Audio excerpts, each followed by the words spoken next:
अब आप लोगों के समक्ष शंकर भगवान के विषय में थोड़ा बतलाना चाहता हूँ, का श्रवण करेंगे। वाराणसी, जिसे काशी भी कहते हैं, वाराणसी में कहा गया है कि शंकर का निवास रहता है। कंकड़ शंकर के समान, बनारस की गली गली में जो कंकड़ है वो शंकर के समान होता है। कंकड़ कंकड़ शंकर के समान। वरुणा एक नदी है, वरुणा अस्सी घाट गंगा किनारे, वरुणा अस्सी वाराणसी, दोनों के बीच के शहर को बनारस कहते हैं।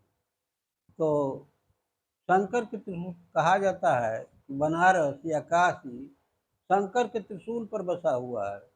इसीलिए लोग कहते हैं कि बनारस में जिसकी मृत्यु होती है उसको मुक्ति मिल जाती है।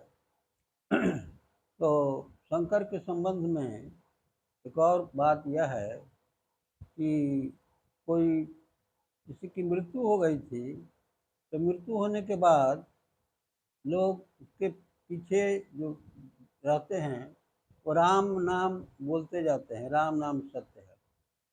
शंकर भगवान ने देखा कि लोग राम नाम जपते जा रहे हैं, तो ये भी पीछा पड़ गए और पीछा करते करते लाश के पीछे राम नाम इन्होंने भी जपना शुरू किया।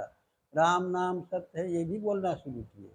और जब दाह संस्कार हो गया, लोग बाहर आए तो देखा कि राम का नाम लोग नहीं भज रहे हैं। शंकर भगवान ने सोचा क्या बात है कि राम का नाम अब नहीं जप रहे हैं। फिर श्मशान घाट गए और वहाँ जा कर के देखा कि सभी शांत हैं, वहाँ कोई है नहीं। तो उन्होंने भस्म लगा लिया, वो मृतक शरीर का जो जलाया गया था उसका भस्म लगा दिया। और उसी समय से राम नाम जपते रहते हैं। राम का नाम शंकर भगवान हमेशा याद करते हैं। राम शंकर को और शंकर राम को याद करते हैं। तो इसीलिए कहा गया है कि भगवान का नाम जपना चाहिए। गीता के 13 या 12 अध्याय में कहा गया है कि मृत्यु के समय जो भाव आता है वही योनि मिलती है। जो जैसे आपने सुना होगा या कि जड़ भरत, एक महात्मा थे जड़ भरत, तो उनके सामने एक हिरनी गर्भवती थी, छलांग मार दिया किनारे नदी में और उसका गर्भ गिर गया। हिरनी के बच्चे को उन्होंने पालन पोषण किया जड़ भरत ने, और उस बच्चे को पुचकारते थे, दुलारते थे।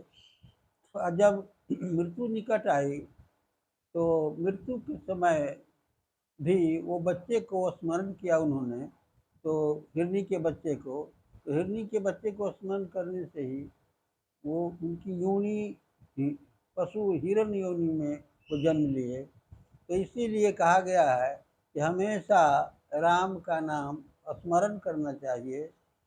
सभी जानते हैं, सर्वविदित है कि कबीरदास हमेशा राम का नाम लेते थे। कहा गया है कि करघे पर है हाथ मगर मन से हरि का गुण गाते हैं। कबीरदास करघा चला रहे हैं और भगवान को स्मरण कर रहे हैं।